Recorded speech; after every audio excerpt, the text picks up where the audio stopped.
Assalamualaikum warahmatullahi wabarakatuh. Alhamdulillahi hadana lihada wa ma kunna linahtadiya laula an hadanallah. Laqad jaa'a Rasulullahi bil haqq amma ba'du. Allahumma shalli ala sayyidina Muhammadin salatan tunjina biha min jamil ahwali wal afat wa taqdi lana biha jami'al hajat wa tutahhirana biha min jami'is sayyiat wa tarfa'una biha indaka 'alad darajat wa tuballighuna biha aqsal ghayat min jamil khairati fil hayati wa ba'dal mamat. Alhamdulillah rabbil alamin, pada kesempatan kali ini kita dapat berdiskusi kembali berkaitan dengan muamalah maliyah, berkaitan dengan ekonomi syariah, tentu berkaitan juga dengan teori dan prakteknya. Berkaitan hal-hal tersebut tadi, tapi dengan bahasa sehari-hari kita, namun mencakup teori maupun prakteknya. Karena teori tanpa praktek tentu hal yang kurang lengkap rasanya gitu ya. Dan kita ketahui juga bahwa praktek ekonomi syariah, khususnya berkaitan dengan lembaga keuangan syariah di Indonesia maupun Malaysia, Timur Tengah dan sebagainya, itu tentu ada perbedaan-perbedaan. Dan yang paling utama, yang paling penting yang harus kita ketahui, banyak sekali para ilmuwan Indonesia yang pernah kuliah misalkan di Timur Tengah, di Malaysia, ketika datang ke Indonesia itu ingin mempraktekkan praktek yang ada di sana ke Indonesia. Tidak salah, tetapi itu penuh tantangan tentunya. Dan kenapa saya bilang penuh tantangan? Karena dari segi fatwa maupun regulasi saja itu sudah berbeda dengan yang berlaku di Malaysia ataupun Timur Tengah gitu kan. Jadi kalau serta-merta ingin menerapkan versi di sana ke Indonesia, tentu itu akan penuh tantangan gitu ya. Salah tidak salah gitu, tentu penuh tantangan saja. Dan mungkin akan timbul pertanyaan, buat apa gitu kan? Karena mungkin bisa jadi di Indonesia ini lebih baik dibandingkan yang ada di sana gitu ya. Contoh, di Indonesia itu tidak ada murabahah komoditi. Setidaknya prakteknya masih dibatasi. Saya bilang prakteknya masih dibatasi. Ada 1-2 bank mungkin yang sudah mempraktekkan murabahah komoditi, tetapi oleh OJK itu sangat dibatasi sekali hanya untuk likuiditas. Salah satu bank syariah terbesar juga di Indonesia juga ingin mempraktekkan murabahah komoditi, tetapi itu hanya untuk cabang yang ada di luar negeri sana gitu ya, yang memang notabene-nya praktek di sana menggunakan murabahah komoditi. Murabahah komoditi itu quote unquote di sana di dalamnya itu adalah praktek tawaruk, yang mana di Indonesia sendiri praktek tawaruk itu nggak common gitu ya. Jadi kalau kita berbicara nggak common, ini akan berkaitan dengan kekhawatiran terkikisnya karakteristik asli ataupun akad-akad dasar gitu ya, seperti murabahah itu sendiri khawatir terkikis, ijaro, MMQ dan sebagainya. Dengan adanya tawaruk dikhawatirkan adanya produk-produk sapu jagat. Ya udahlah, semuanya pakai tawaruk saja. Dan inilah menurut saya yang menjadi nilai terbesar perkembangan ekonomi syariah di Indonesia. Mungkin dari segi portofolio ataupun market share itu mungkin kalah dibandingkan Malaysia ataupun Timur Tengah lain. Namun setidaknya dari segi aset, salah satu bank syariah terbesar di Indonesia sudah membuktikan bahwa dari segi aset kita jauh lebih besar dibandingkan dengan Malaysia. Nah, intinya ada plus minus. Saya tidak ingin membenturkan antara Indonesia dengan Malaysia, dengan Timur Tengah dan negara lainnya. Yang jelas, setiap negara memiliki uniqueness ekonomi syariah tersendiri, yang itu harus kita pelajari, harus kita kembangkan berdasarkan karakteristik masing-masing negara. Nah, teman-teman semuanya, back to topic, kembali kepada topik pembahasan apa itu, yaitu berkaitan dengan, saya masih ingin membahas berkaitan dengan akad murabahah. Tapi tema kali ini adalah mengenai top up murabahah.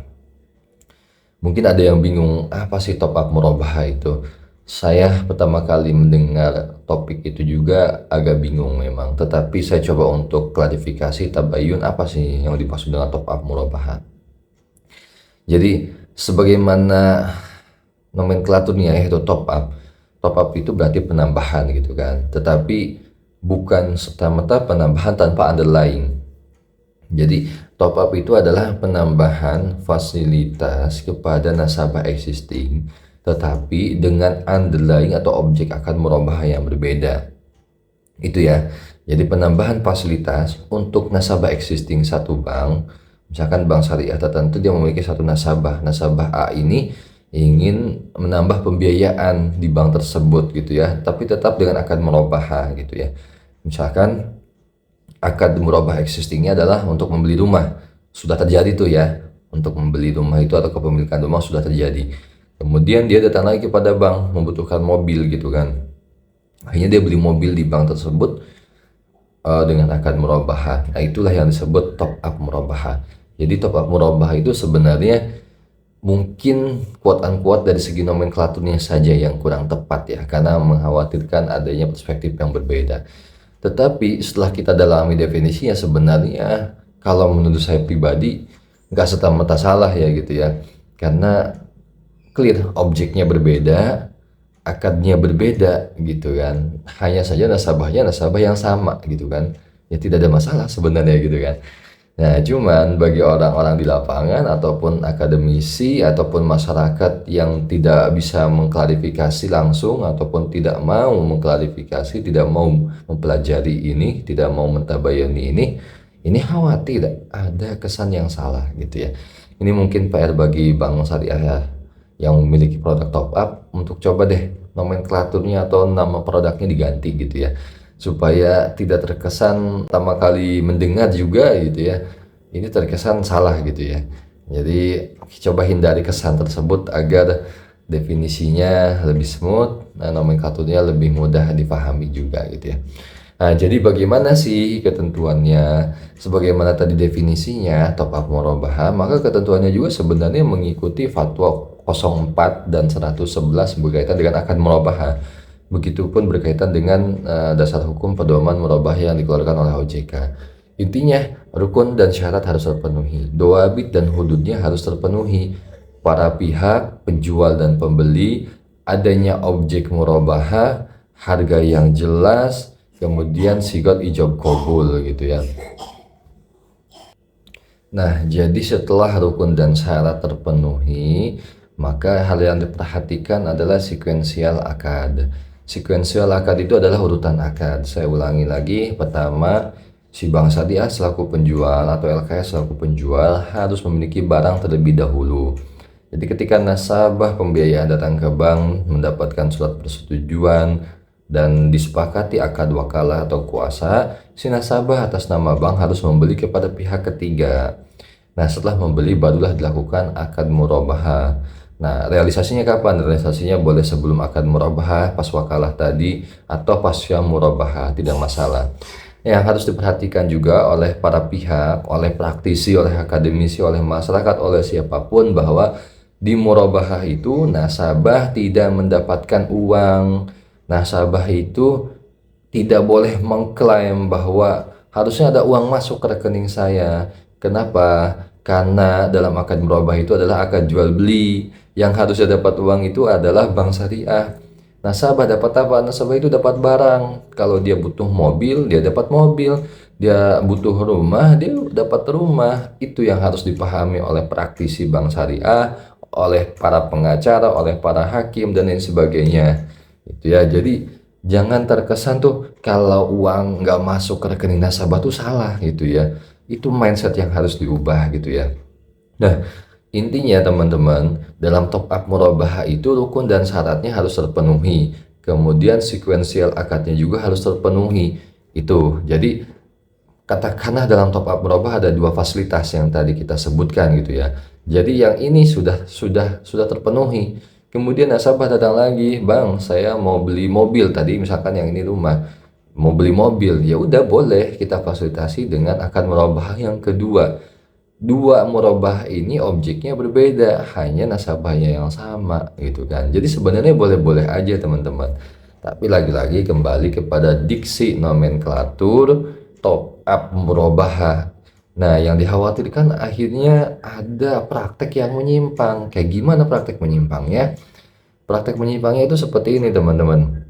Ini misalkan tadi sudah ada akad murabahah pertama, ditop up pakai murabahah kedua. untuk melunasi murabahah pertama. Ini ya yang khoto gitu kan, inilah yang salah gitu. Nah, di mana dalam murabahah akhirnya seakan-akan murabahah kedua ini mencairkan dana untuk mereplace murabahah pertama. Lunas murabahah pertama, muncul murabahah kedua saja gitu kan. Inilah yang salah teman-teman semuanya. Jadi ayo kita perbaiki prakteknya jika ada yang masih salah. Para praktisi di lapangan juga tolong ini dilihat lagi lah, pahami lagi bahwasanya murabahah itu jual beli. Jadi yang mendapatkan uang siapa? Ya penjualnya gitu kan, karena dia mendapatkan taman harga gitu kan. Yang mendapatkan barang siapa? Nasabah gitu. Jadi jangan dibalik gitu kan. Saling mengingatkan juga masyarakat atau nasabah yang paham juga, ingatkan para praktisi yang memang jika ada yang salah ya ingatkan gitu. Jangan sampai dibiarkan saja, ini tentu akan menjadi bahaya gitu, akan mencoreng nama baik ekonomi syariah juga gitu ya. Jadi dari praktisinya mengingatkan, menjelaskan, mengedukasi nasabah, dari masyarakat apabila suatu saat praktisinya ada ketahuan salah, kurang tepat, diingatkan juga gitu ya. Karena manusia itu mahalul khotawanis ya teman-teman. Jadi manusia itu tempatnya lupa dan salah gitu ya. Khawatir karena dikejar target, akhirnya si praktisi ini ya salah, melenceng gitu kan. Nasabah juga khawatir karena ya butuh banget gitu kan, akhirnya ya udah menabrak rambu-rambu syariah. Jadi dua-dua pihak ini untuk membangun ekosistem ekonomi syariah yang komprehensif itu harus kerjasama, saling mengingatkan. Kalau saya tidak melihat oh yang benar bank syariah, yang benar nasabah tidak, tetapi dua-dua ini harus saling mengingatkan gitu ya. Jadi kita wrap up kembali mengenai top up murabahah. Intinya top up murabahah ini kalau kita telusuri sebenarnya nggak salah ya. Hanya saja nomenklaturnya menurut saya pribadi ini harus diperbaikin agar menghindari perspektif negatif. Kemudian dipagari lagi tuh prakteknya, bahwasanya top up murabahah itu intinya adalah satu nasabah memiliki dua fasilitas murabahah dengan dua objek yang berbeda gitu ya. Yang mana objek pertama berdiri sendiri, objek kedua juga berdiri sendiri. Objek kedua tidak boleh digunakan untuk menutupi objek pertama karena nggak mungkin murabahah itu kayak gitu, nggak mungkin. Apalagi pencairan atau realisasi dana dari murabahah itu untuk menutup murabahah pertama. Itu khoto jidan lah gitu kalau bahasa santrinya gitu ya. Itu salah banget gitu ya. Karena kenapa? Dalam murabahah nasabah menerima barang. Nasabah butuh mobil, maka dia menerima mobil. Nasabah butuh rumah, dia menerima rumah. Justru sebaliknya, yang menerima dana adalah bank. Kenapa? Ya nasabah membeli rumah kepada bank, otomatis bank menerima dana dari nasabah dengan cara cicilan gitu ya. Jadi teman-teman semuanya, itu saja mungkin yang bisa saya sampaikan, bisa kita bahas.